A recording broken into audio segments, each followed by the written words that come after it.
Assalamualaikum warahmatullahi wabarakatuh. Saya Muhammad Kamal bin Hashim, Setiausaha KRT Desa Melo, Serendah.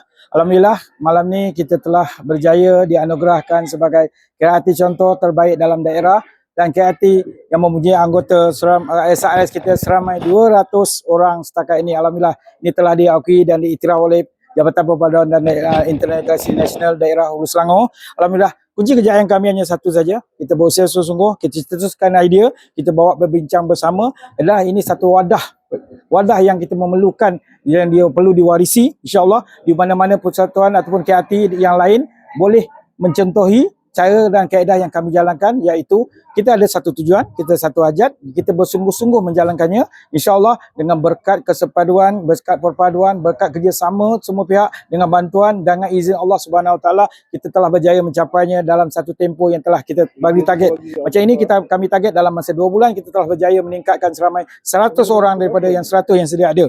Alhamdulillah, peningkatan yang amat membanggakan. Kami pun terharu sangat atas penganugerahan ini, dan saya juga berterima kasih kepada pejabat penyeras Dun Betanggali yang telah menganugerahkan saya jasa bakti masyarakat pada malam ini.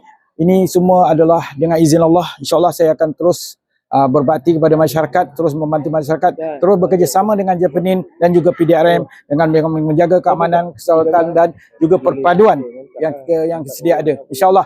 Terima kasih semua.